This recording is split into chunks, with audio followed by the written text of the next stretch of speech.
আজকে অত্র মসজিদে আমার সংক্ষিপ্ত জুমার খুতবার বিষয়বস্তু আল ঈমান বিল গায়ব, অদৃশ্যের উপর বিশ্বাস স্থাপন। আল্লাহ সুবহানাহু ওয়া তাআলা পবিত্র কোরআন মাজিদে একদম শুরুতেই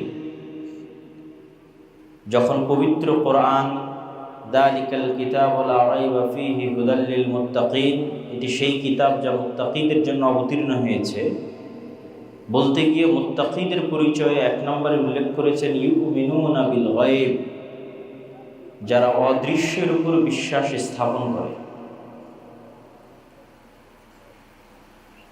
আমার সংক্ষিপ্ত বিশ্লেষণে মনে হয়েছে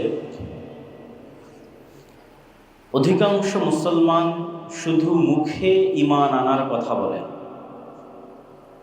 কিন্তু প্রকৃত অর্থে কেউই অদৃশ্যের উপর ইয়াকিন, অদৃশ্যের যে 6টি বিষয়ের উপর ঈমান রাখার কথা বলা হয়েছে, ইয়াকিনের কথা বলা হয়েছে, সেই ইয়াকিন অধিকাংশ মুসলমানের নাই।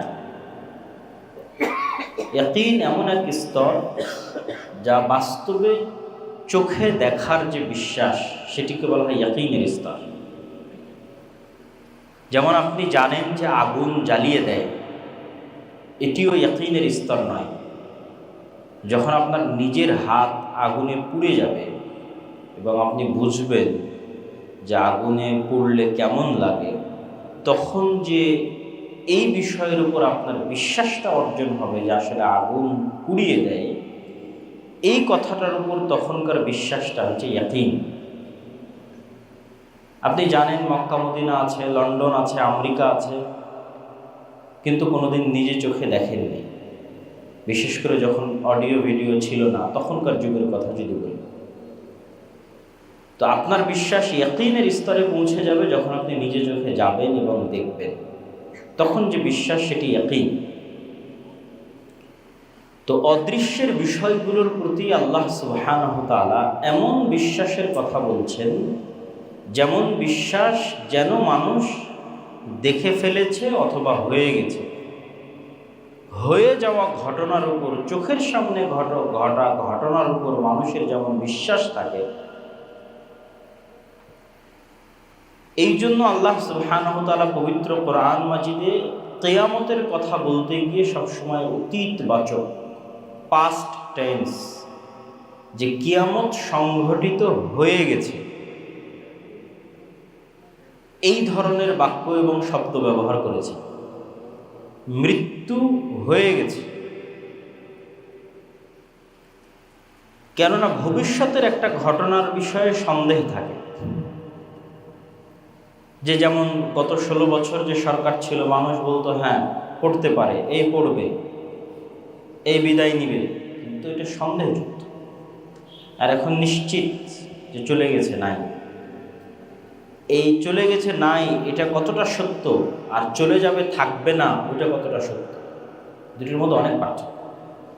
তো মানুষ যদি এইভাবে মনে করে যে আমি একদিন মারা যাব, তাহলে এটা কোরআনের আলোকে বা ঈমান বিল গায়েবের যেই স্তরে বিশ্বাস দরকার সেই স্তরের বিশ্বাস না। তাহলে মানুষের কোন স্তরের বিশ্বাস লাগবে? যে আমি মারা গেছি, কিয়ামত হবে, এই স্তরের বিশ্বাসে কোনো কাজ হবে না। কিয়ামত সংঘটিত হয়ে গেছে, এই স্তরের বিশ্বাস দরকার। এবং এগুলো অবাস্তব নয়। আপনি যদি এখন বসে কল্পনা করেন যে 2025, 26, 27 এভাবে গুনতে গুনতে 2099, তারপরে 2100, তো 2100 সালের পৃথিবীতে আমরা আজকে এখানে যারা বসে আছি কেউই নাই। এটাই সত্য যে পৃথিবীতে যখন 2100 সাল আসবে, তখন আমাদের যে গড় আয়ু, আমরা যারা এখানে আজকে উপস্থিত আছি তারা তখন কেউ নাই। তাহলে আমরা কি মারা গেছি। এবং এইরকমই কোনো এক সময় কিয়ামত সংঘটিত হবে, বিচার হবে, জান্নাত জাহান্নামের ফায়সালা হবে। মানুষকে ওই লেভেলের কল্পনা করতে হবে যে হ্যাঁ কিয়ামত হয়ে গেছে, বিচার সম্পন্ন হয়ে গেছে, আল্লাহ সুবহানাহু ওয়া তাআলা জান্নাত এবং জাহান্নামের ফয়সালা শুনিয়ে দিয়েছেন, এবং আমি এখন হয় জান্নাতে আছি না হয় জাহান্নামে আছি। এটা হলো মানুষের এমন একটা ঠিকানা যার পরে আর হবে বলে কিছু নাই, তার আগ পর্যন্ত সব হয়ে গেছে। তো আপনি যদি কল্পনা করেন যে আল্লাহ সুবহানাহু ওয়া তাআলার দয়ায় আপনি এবং আমি জান্নাতে চলে গেছি, অতীত কল্পনা, মৃত্যু হয়ে গেছে, কবর সম্পূর্ণ হয়েছে, কিয়ামত সংঘটিত হয়ে গেছে, বিচার সম্পূর্ণ হয়ে গেছে, আমি এবং আপনি এখন জান্নাতে আছি, জান্নাতে চলে গেছি। তারপরেও জান্নাতের যে স্তরভেদ, জান্নাতের যে ফ্যাসিলিটি, যে সুযোগ সুবিধা, দুনিয়ার সুযোগ সুবিধার সাথে জান্নাতের সুযোগ সুবিধার আসমান এবং জমিন পার্থক্য।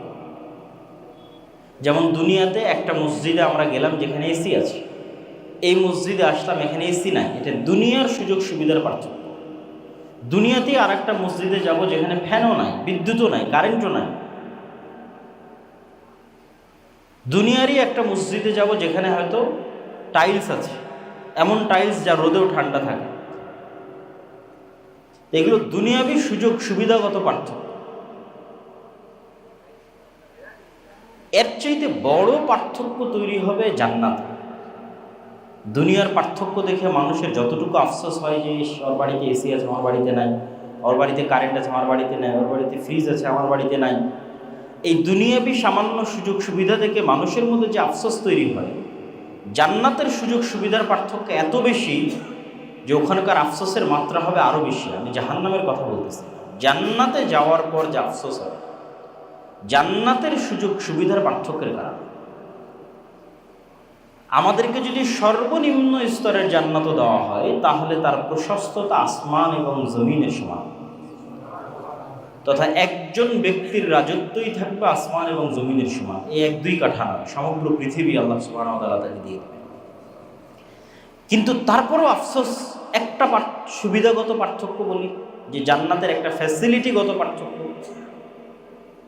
যারা জান্নাতের সর্বোচ্চ স্তরে আছে তারা হয়তো এমনও স্তরে কেউ আছে যে সব সময় আল্লাহ সুবহানাহু ওয়া তাআলাকে দেখছে, এমনও স্তরে কেউ আছে যে হয়তো 1 সপ্তাহে দেখছে, কেউ হয়তো 1 মাসে দেখছে।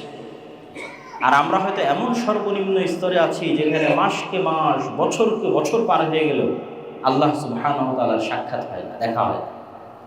শুধু এই একটা সুযোগ সুবিধাগত পার্থক্য জান্নাতীদের হৃদয়ে যেই পরিমাণ আফসোস তৈরি করবে, এটা আমি জাহান্নামীদের হৃদয়ের আফসোস বলছি না। আমরা তো জান্নাতে চলেই গেছি, কিন্তু চলে যাওয়ার পর যে সুযোগ সুবিধার পার্থক্য তৈরি হয়েছে জান্নাতের স্তরে, তার একটা সুবিধাগত পার্থক্য বললাম আল্লাহ সুবহানাহু ওয়া তাআলাকে দেখা এবং না দেখা। তো আল্লাহ সুবহানাহু ওয়া তাআলাকে বছরকে বছর, মাসকে মাস না দেখতে পাওয়ার যে আফসোস অন্তরে তৈরি হবে, তখন মানুষ বলবে, ইস, দুনিয়াতে যদি আরেকটু আল্লাহ সুবহানাহু ওয়া তাআলার জিকির করতাম, আরেকটু আল্লাহ সুবহানাহু ওয়া তাআলাকে স্মরণ করতাম, আরেকটু গুনাহ কম করতাম, তাহলে আজকে জান্নাতে সর্বোচ্চ মর্যাদায় বা এর চেয়ে আরেকটু ভালো স্তরে, ভালো লেভেলে থাকতাম। যখন আপনি এই ধরনের কল্পনায় চলে যাবেন, তখন আপনি দুনিয়ার বাস্তবতা এবং দুনিয়ার বিষয়ে কি সিদ্ধান্ত আপনার নেওয়া উচিত, সেই সিদ্ধান্তগুলো সঠিকভাবে নিতে পারবেন।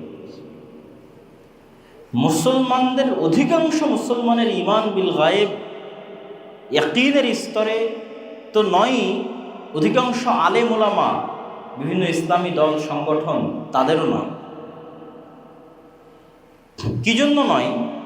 সবাই দুনিয়াবি আসবাব, আল্লাহ সুবহানাহু ওয়া তাআলা দুনিয়াতে কার্যকরণের যে সূত্র নির্ধারণ করেছেন, এটিকেই সবাই সব কিছু মনে করে নিয়েছে। দুনিয়াতে কার্যকরণের কিছু লজিক, কিছু সূত্র আল্লাহ নির্ধারণ করে দিয়েছে, এটা কাজ করে। যেমন আগুন জ্বালাবে, এটা আল্লাহরই দেওয়া নির্ধারণ।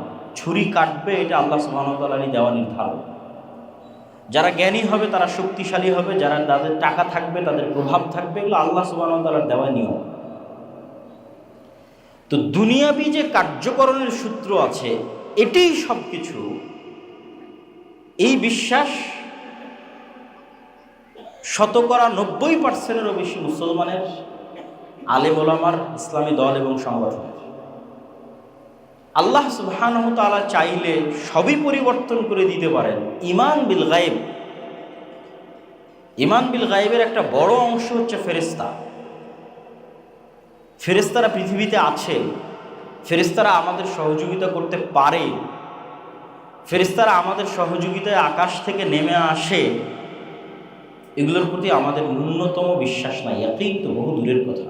হ্যাঁ, মুখে বলার সময় বলেছি আমানতু বিল্লাহি ওয়া মালাইকাতিহি ওয়া কুতুবিহি ওয়া রাসূলিহি, যে ঈমান আনয়ন করছি আল্লাহর উপর, আল্লাহর ফেরেশতার উপর, পরকালের উপর, কিন্তু বাস্তবে কারো ঈমান নাই। মুসা আলাইহিস সালাতু ওয়াস সালামকে আল্লাহ সুবহানাহু ওয়া তাআলা এটাই শিখিয়েছিলেন যে তুমি বাস্তবে যা চোখে দেখো এটা হচ্ছে দুনিয়াবি কার্যকরণের সূত্র, যা আল্লাহ নির্ধারণ করেছে। কিন্তু আল্লাহ সুবহানাহু ওয়া তাআলা চাইলে এটিকে মুহূর্তে পরিবর্তন করে দিতে পারেন। এটি আল্লাহর শক্তি এবং আল্লাহর ক্ষমতার উপর বিশ্বাস। এটা যেন মুসা আলাইহিস সালাতু ওয়াস সালাম খুব ভালোভাবে অনুভব করতে পারে। কেন মুসা আলাইহিস সালাম এত দুর্বল ছিলেন ফেরাউনের তুলনায়। আজকের মুসলমানেরা, আজকের বিশ্বের যারা মহাশক্তিধর, তাদের তুলনায় অত দুর্বল নয়। যত দুর্বল মুসা আলাইহিস সালাম এবং বানু ইসরাইল ফেরাউনের শক্তির কাছে ছিল। ফেরাউনের শক্তির কাছে মুসা এবং বানু ইসরাইল যত অসহায় ছিল, আজকের বিশ্বের মুসলমানেরা, আজকের যে সমস্ত জালেম রাষ্ট্র আছে, তাদের কাছে অত অসহায় নয়। তাহলে যখন মুসা আলাইহিস সালাতু ওয়াস সালাম সর্বোচ্চ অসহায়, তখন দুনিয়াবি কার্যকরণের কোনো সূত্র যেটা দিয়ে দুনিয়াতে কাজ হয়, সৈন্য সামন্ত লাগবে, অস্ত্রপাতি লাগবে, এতে কিছু নাই। না অস্ত্র আছে, সব লোক যারা তার নিজের জাতির, স্বজাতির, স্বগোত্রের সব গোলাম, কৃতদাস, সব ফেরাউনের কৃতদাস। তাহলে উনি কিভাবে স্বপ্ন দেখবে যে ফেরাউনের এই 1000 বছরের রাজত্ব, বিশাল সেনাবাহিনী, বিশাল পুলিশ, অস্ত্রপাতি, বিশাল জাদুকরদের বাহিনী, এদের সাথে উনি কি নিয়ে লড়াই করবেন? উনি যদি শুধু দুনিয়াবি জিনিসের উপর ভরসা করে থাকে, তাহলে তো সম্ভব নয়। এই জন্য আল্লাহ সুবহানাহু ওয়া তাআলা ওনার হাতের লাঠিকে জ্যান্ত সাপ করে দিলেন। এবং মুসা আলাইহিস সালাতু ওয়াস সালামের হাতের লাঠি যে সাপে পরিণত হয়, এই সাপ বাস্তব সাপ। এবং জাদুকরদের সিজদা করার কারণও এটি, কেননা জাদুকরদের হাতেও যে লাঠি ছিল, যে দড়ি ছিল, সেগুলো কিন্তু সাপ হয়েছিল। মুসা আলাইহিস সালাম তো ওদের সাপ দেখে ভয় পেয়ে গেছে যে এতগুলো সাপ একসাথে ছুটে আসতেছে, তাহলে কেন জাদুকরেরা সিজদা করল? জাদুকরদের হাতের দড়ি, হাতের লাঠিও সাপ হয়ে গেছে, কিন্তু ওগুলো ছিল জাদুর সাপ, বাস্তব সাপ হয় না। যেই সাপের বিষ থাকে, যেই সাপ খেয়ে ফেলে, বাস্তব জীবন্ত জ্যান্ত সাপ যেটা মাঠে আছে, এই সাপ হয়। কিন্তু মুসা আলাইহিস সালাম যখন তার লাঠি ছেড়ে দিয়েছে, তখন এই লাঠিটা বাস্তব সাপে পরিণত হয়ে গেছে। তখন জাদুকরেরা বলছে তো জাদু নয়। আর একটা লাঠিকে বাস্তব সাপে পরিণত করা তো পৃথিবীতে কারো পক্ষেই সম্ভব নয়। তখন তারা সিজদায় অবনত হয়েছে যে না, ইনি আল্লাহ সুবহানাহু ওয়া তাআলার রাসূল। তাহলে মুসা আলাইহিস সালামকে আল্লাহ সুবহানাহু ওয়া তাআলা বাস্তবে দেখাচ্ছে যে পৃথিবীতে তুমি যা চোখে দেখো এগুলো কিছুই নয়। আল্লাহ সুবহানাহু ওয়া তাআলা চাইলে যদি এই লাঠিকে এখন বাস্তব জ্যান্ত সাপে পরিণত করে দিতে পারে, তাহলে সারা বিশ্বের সুপার পাওয়ারদের কাছে যে পারমাণবিক বম আছে, ওগুলোকে পানিতে পরিণত করে দিতে পারে। কিন্তু ওই লেভেলের বিশ্বাস, ইয়াকিন মুসলমানদের নেই। যেই লেভেলের ইয়াকিন এবং বিশ্বাস আল্লাহ মুসা আলাইহিস সালামের মধ্যে তৈরি করেছে, যে তুমি দুনিয়াবি আসবাবের উপর ভরসা করিও না, তুমি শিখো যে আল্লাহ সুবহানাহু ওয়া তাআলা তোমার সাহায্যে, তোমার সহযোগিতায় যা ইচ্ছা তাই করতে পারে। মুসা আলাইহিস সালাম তো আর জানতেন না যে আল্লাহ সমুদ্রের মধ্যে রাস্তাও তৈরি করে দিতে পারে, এটা জানতেন না। কিন্তু এই বিশ্বাস উনি অর্জন করেছিলেন যে আল্লাহ যা ইচ্ছা তাই করতে পারে, আমাকে ঈমান বিল গায়ব রাখতে হবে, আল্লাহর ক্ষমতা, আল্লাহর শক্তির উপর বিশ্বাস রাখতে হবে। তো উনি ওই বিশ্বাস অর্জন আল্লাহ প্র্যাকটিক্যালি তাকে করিয়েছে। যখন তিনি ওই লেভেলের বিশ্বাস প্র্যাকটিক্যালি অর্জন করেছেন, তখন ফেরাউনের এই শক্তি, সামর্থ্য, এই সেনাবাহিনী তার কাছে কিছুই মনে হয়। উনি তখন বিন্দুমাত্র টলেননি। তখন তার আল্লাহ ভরসার প্রতিদান হিসেবে আল্লাহ সুবহানাহু ওয়া তাআলা সমুদ্রের মধ্যে রাস্তাও তৈরি করে দিয়েছে। আল্লাহ সুবহানাহু ওয়া তাআলা মরুভূমির মধ্যে থেকে ঝর্ণা বের করে দিয়েছে। আল্লাহ সুবহানাহু ওয়া তাআলা আকাশ থেকে, জান্নাত থেকে খাদ্যদ্রব্য পাঠিয়েছেন, মান্না এবং সালওয়া। কিন্তু আজকের মুসলমানদের ওই ঈমান বিল গায়ব নাই, যে আমি আমার আদর্শ এবং নীতির উপর অটল থাকবো, আল্লাহর সহযোগিতা আসবে, এই বিশ্বাস নাই। আরে না, আমাকে এটা অর্জন করতে হলে তো এটা ছাড় দিতে হবে, আমাকে এটা অর্জন করতে হলে এটা বাদ দিতে হবে। আমি যদি এভাবে দুনিয়ার এখন এইভাবে চলে না, দুনিয়াতে আপনাকে টিকে থাকতে হলে এভাবেই থাকতে হবে। ফলত শরীয়তের মধ্যে, ইমানের মধ্যে, আমলের মধ্যে হাজারো এবং শত রকমের বিকৃতি নিয়ে মানুষকে সন্তুষ্ট করার প্রবণতা, বড় বড় পরাশক্তিদেরকে সন্তুষ্ট করার প্রবণতা, যে তারা সন্তুষ্ট, এখন আর এইভাবে চলবে না। কিন্তু আল্লাহ সুবহানাহু ওয়া তাআলা সন্তুষ্ট হলে আল্লাহ সুবহানাহু ওয়া তাআলা যে ফেরেশতা অবতীর্ণ করতে পারেন এই বিশ্বাসী। অথচ রাসূলুল্লাহ সাল্লাল্লাহু আলাইহি ওয়াসাল্লামের সহযোগিতায় আল্লাহ সুবহানাহু ওয়া তাআলা বহুবার ফেরেশতা অবতীর্ণ করেছে। এবং মানুষ আজকে যেই বন্ধু বান্ধবের সাথে পরিচিত, যে আত্মীয় স্বজনের সাথে পরিচিত, আল্লাহ যখন নিজে মানুষকে তৈরি করেছেন তখন আদম আলাইহিসসালাতু ওয়াসসালাম না তার কোনো ছেলের সাথে পরিচিত হয়েছেন, না তার কোনো স্ত্রীর সাথে পরিচিত হয়েছেন, না কোনো মানুষ বন্ধু বান্ধবের সাথে পরিচিত হয়েছেন, না কোনো মানুষ শত্রুর সাথে পরিচিত হয়েছেন। আদম আলাইহিসসালাতু ওয়াসসালামকে পৃথিবীতে আনার পরে মানুষ ছাড়া আর দুইটা জীবন্ত সৃষ্টি জীবের সাথে আল্লাহ পরিচয় করিয়েছেন, একটা ফেরেশতা, একটা শয়তান। তাহলে মানুষের প্রথম পরিচয়, প্রথম বন্ধুত্ব, প্রথম শত্রুতা মানুষের সাথে হয়।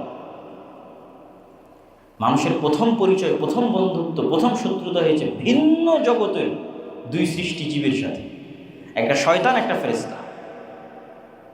কিন্তু আমাদের তো ওই লেভেলের বিশ্বাসই নাই যে হ্যাঁ আমার কাঁধে বাস্তবে দুইজন ফেরেশতা আছে, অথবা এখন বাস্তবে এই মসজিদে ফেরেশতারা অবস্থান করতেছে, অথবা রাসূল সাল্লাল্লাহু আলাইহি ওয়াসাল্লাম বলেছেন জুমার দিন মসজিদের দরজায় ফেরেশতা বসে থাকে এবং যত মানুষ আসতে থাকে তাদের নাম লিখতে থাকে। যখন খতিব মেম্বারে দাঁড়িয়ে যায়, আজান হয়, তখন তারা খাতা বন্ধ করে দিয়ে তারাও মসজিদে খতিবের বক্তব্য শোনার জন্য বসে। এটা শুধু আমরা শুনেছি, কিন্তু বাস্তবে যে এটি ঘটতেছে এই লেভেলের বিশ্বাস না। কিন্তু ওই লেভেলের বিশ্বাস যারা স্বচক্ষে দেখেছে তাদের আছে। যেমন সাহাবীরা, তারা স্বচক্ষে দেখেছে। ফেরেশতাদের সংক্রান্ত যত ঘটনা রাসূলুল্লাহ সাল্লাল্লাহু আলাইহি ওয়াসাল্লামের জীবনে আছে, তার সবগুলোকে যদি এক জায়গায় করা যায় তো অসংখ্য ঘটনা হবে, যা আজকের এই বক্তব্যে বলে শেষ করতে পারবো না। এটা আমাদের বিস্তারিত একটা বই আসতেছে, এমনি দুই একটা ঘটনা ঘটে। এরকম একদিন বৈঠকে এরকমই মানুষ, মদিনা তো অত বড় শহর নয়, আজও ছোট শহর, সেই দিন তো আরো ছোট ছিল। তো একজন অপরিচিত মানুষ আসলো, তা এত ছোট শহর, আর এটা তো আজকের সফর নয় যে আমি আব্দুল্লাহ ঢাকা থেকে সৈয়দপুর বিমানে আসলাম, এইটার ওইটা তো এই যুগের সফর নয়। তখন সফর মানে মরুভূমির ধুলাবালির মধ্যে সফর।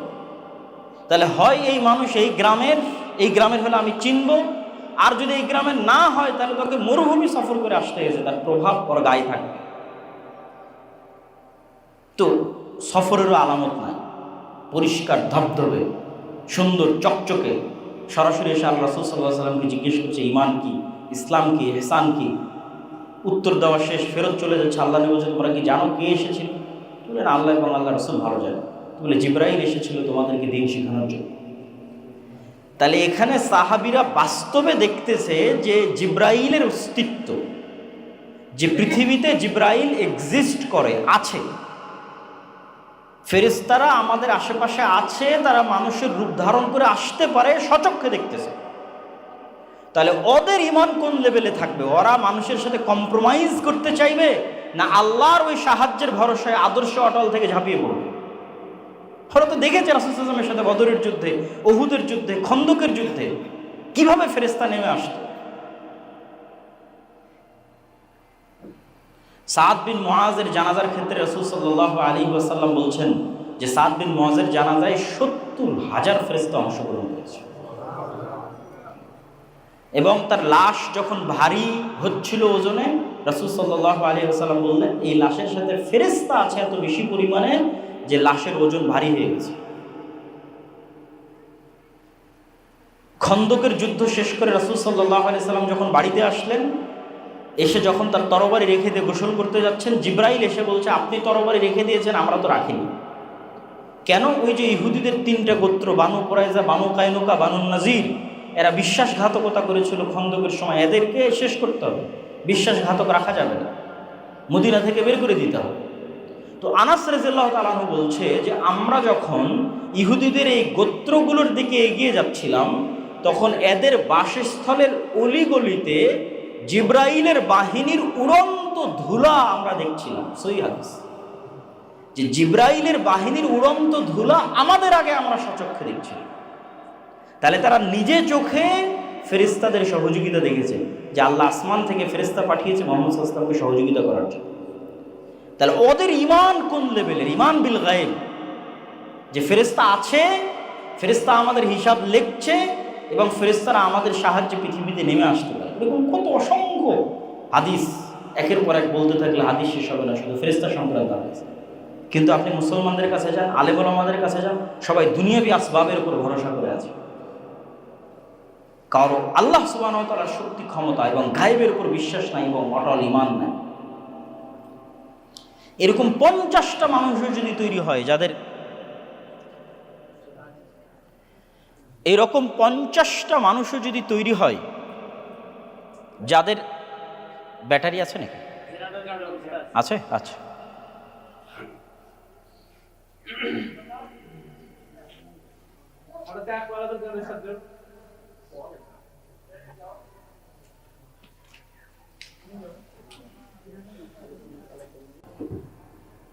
ঈমান বিল গায়বের উপর ইয়াকিনের স্তরে বিশ্বাস আছে, এরকম 50 জন মানুষও যদি তৈরি হয়, 100 জন মানুষও যদি তৈরি হয়, যাদের সাথে আল্লাহ সুবহানাহু ওয়া তাআলার সম্পর্ক এবং যোগাযোগ অত্যন্ত মজবুত, যারা তাদের জিহ্বাকে ব্যস্ত রাখে আল্লাহ সুবহানাহু ওয়া তাআলার স্মরণে, এবং যাদের সাথে ফেরেশতার বন্ধুত্ব অত্যন্ত মজবুত, যাদের সাথে শয়তানের শত্রুতা অত্যন্ত টপ লেভেলের, এরকম 50-100 জন মানুষ বাংলাদেশের ক্ষমতা না, সারা পৃথিবীর ক্ষমতা দখল করে নিতে পারে। মানে কেউ চিন্তা করতেছে যে সে দুনিয়াবী আসবাব ব্যবহার করে বাংলাদেশের ক্ষমতা দখলে নেবে, আর আল্লাহ সুবহানাহু ওয়া তাআলা কোরআনে বলে রেখেছে সারা পৃথিবীর ক্ষমতা দখলের রাস্তা। কিন্তু লাগবে ঈমান বিল গায়বের সর্বোচ্চ স্তর, সারা পৃথিবীর ক্ষমতা দখল হয়ে যাবে, শুধু বাংলাদেশ না।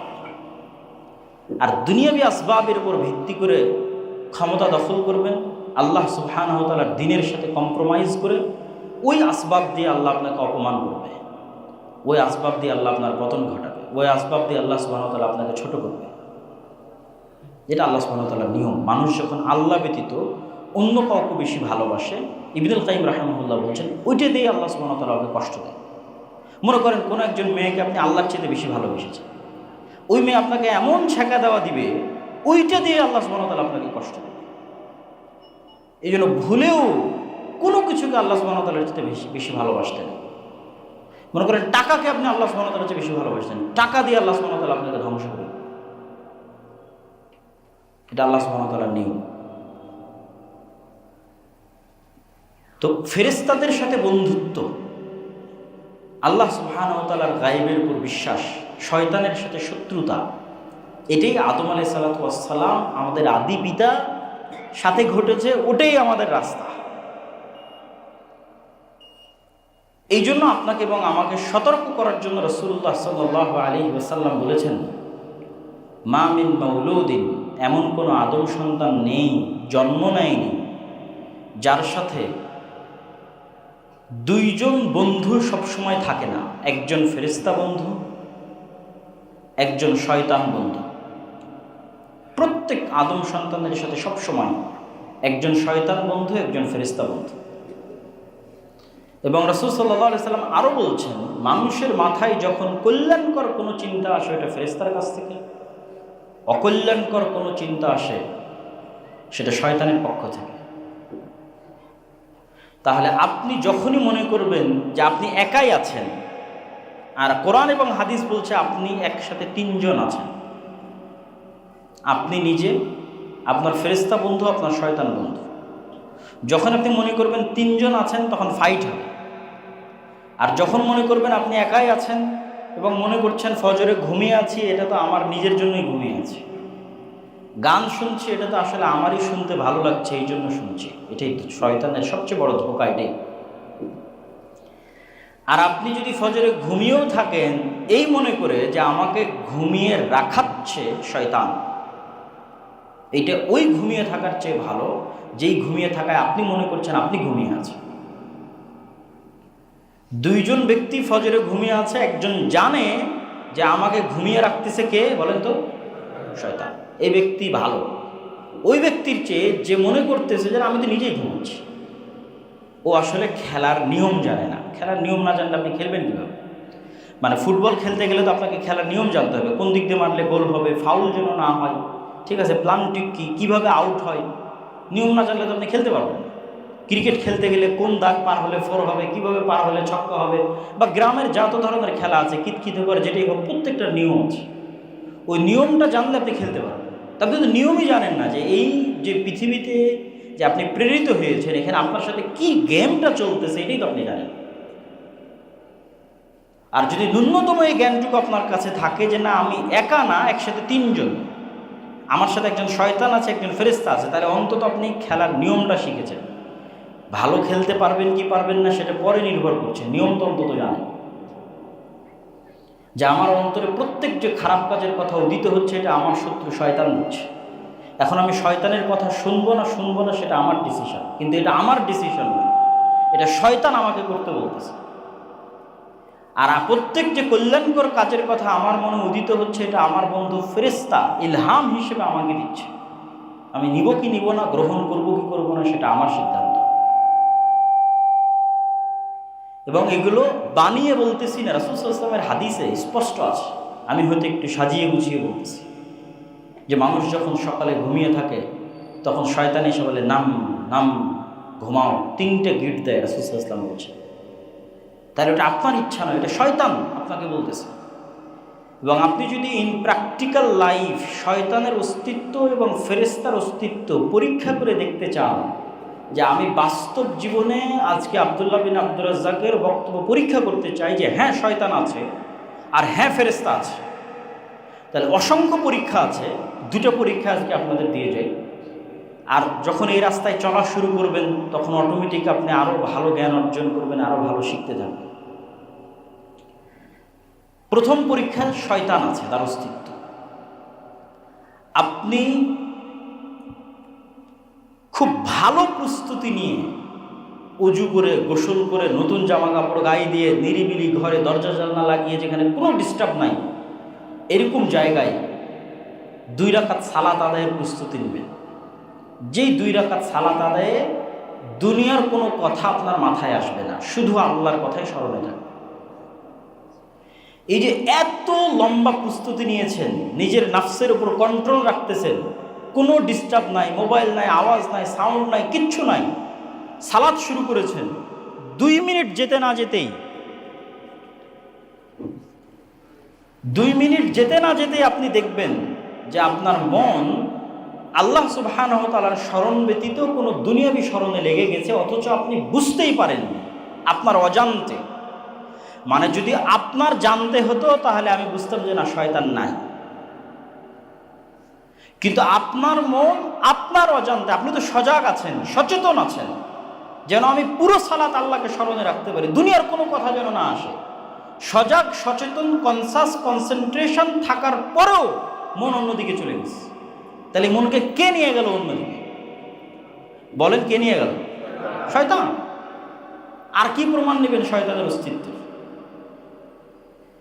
কাল্ব, মানুষের কাল্ব হচ্ছে পৃথিবীর এত উন্নত লেভেলের প্রযুক্তি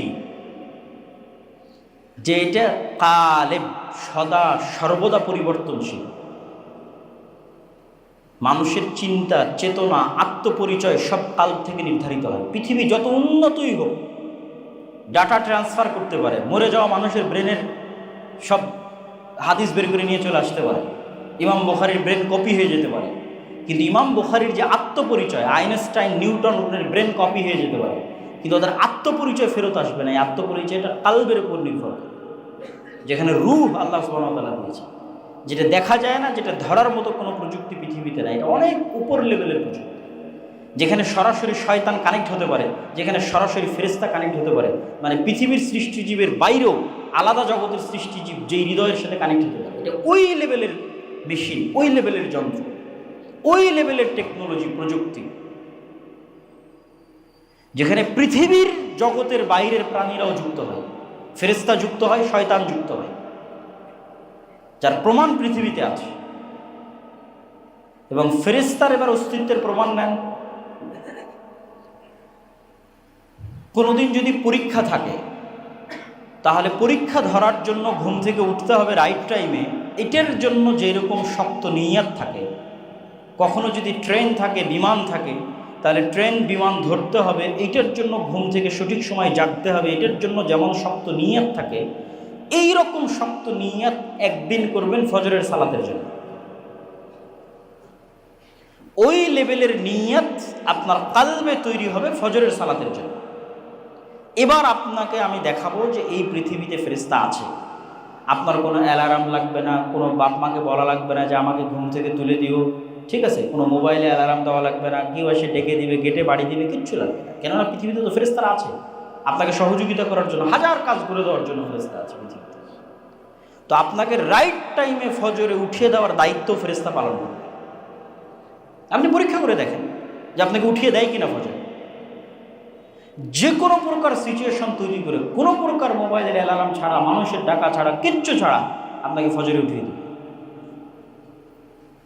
সেই সিচুয়েশন ফেরেশতাই তৈরি করে, আল্লাহ সুবহানাহু ওয়া তাআলার আদেশে তৈরি করে।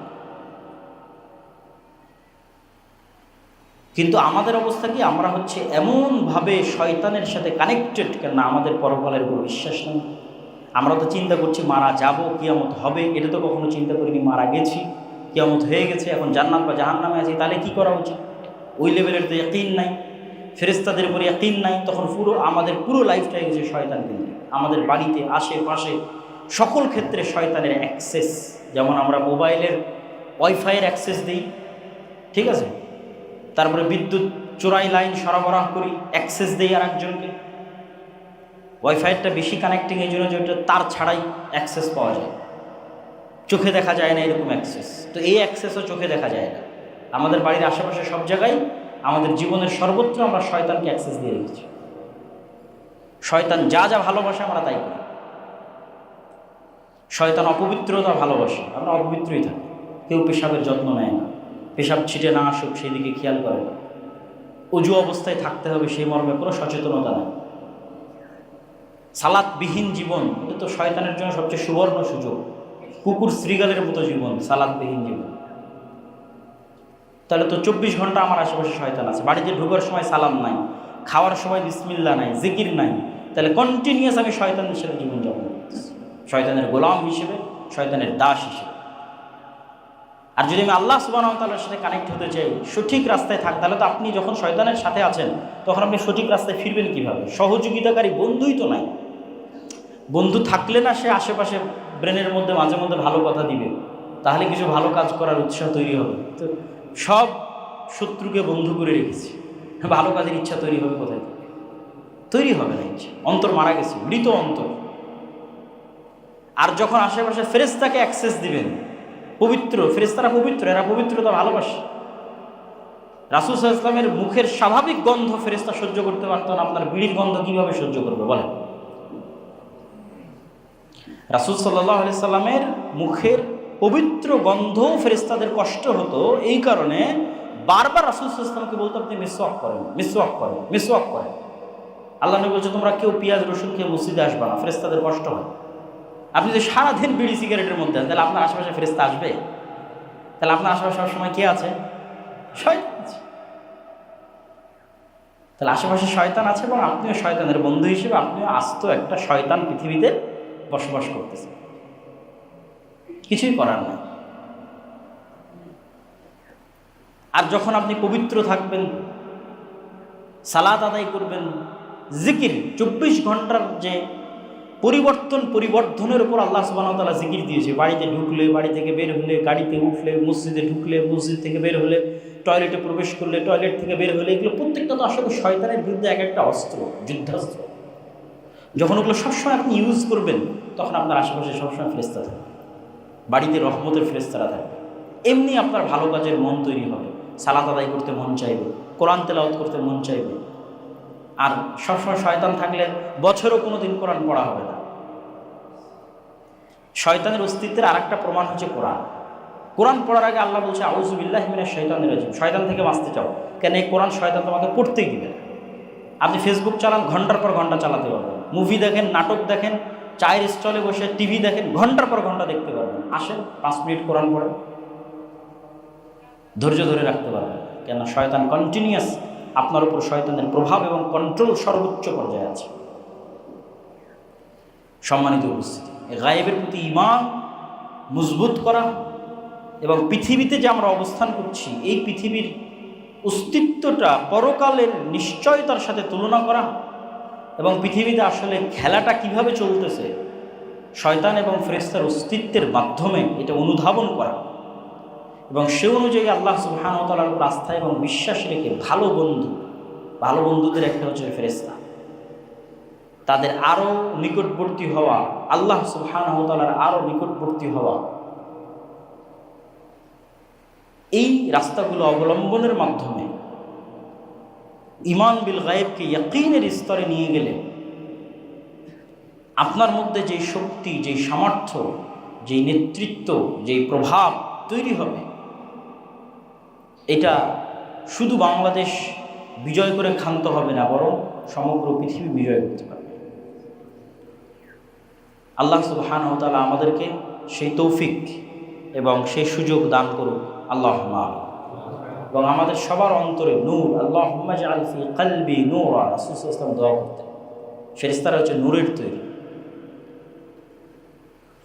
এবং আল্লাহ রাসূল সাল্লাল্লাহু আলাইহি ওয়াসাল্লাম দোয়া করতেন যে আল্লাহ আমার অন্তরে নূর দেন, আমার কানে নূর দেন, আমার চোখে নূর দেন, উপরে দেন, নিচে দেন, ডানে দেন, বামে দেন, সর্বত্র নূর তৈরি করে দেন। সৎ আমল নূর তৈরি করে এবং কিয়ামতের মাঠে এবং কবরে এই নূরগুলো আপনি দেখতে পাবেন, যে নূর আপনি দুনিয়াতে সংগ্রহ করেছেন সৎ আমলের মাধ্যমে, জিকিরের মাধ্যমে। আল্লাহ সুবহানাহু ওয়া তাআলা আমাদের অন্তরে সেই নূর তৈরি করার তৌফিক দান করুন, আল্লাহুম্মা আমিন।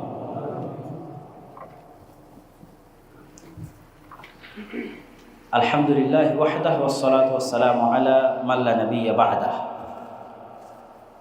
আজকে আমরা যে মসজিদে এসেছি এই মসজিদ হচ্ছে বাইতুন নূর মসজিদ, যা আজকে প্রথম জুমার খুতবার মাধ্যমে উদ্বোধন হচ্ছে। রাসূল সাল্লাল্লাহু আলাইহি সাল্লামের হাদিস অনুযায়ী আল্লাহর সবচেয়ে পবিত্র জায়গা হচ্ছে মসজিদ এবং সবচেয়ে অপছন্দনীয় জায়গা হচ্ছে বাজার। কেন বাজারে দুনিয়াবি চাহিদা বেশি, মসজিদে দুনিয়াবি চাহিদা কম। মসজিদ পরকালের বেশি নিকটবর্তী আর বাজার দুনিয়ার বেশি নিকটবর্তী। তো মসজিদে আসলে এবং মসজিদে বসে থাকলে সালাত আদায় করার যতক্ষণ বসে থাকবে ততক্ষণ ফেরেশতা তার উপর দরুদ, তার রহমত এবং বরকতের জন্য আল্লাহ সুবহানাহু ওয়া তাআলার নিকট দোয়া করতে থাকবে। এবং মসজিদ ভিত্তিক সমাজ গড়ে তোলাই হচ্ছে মুসলমানদের কাজ।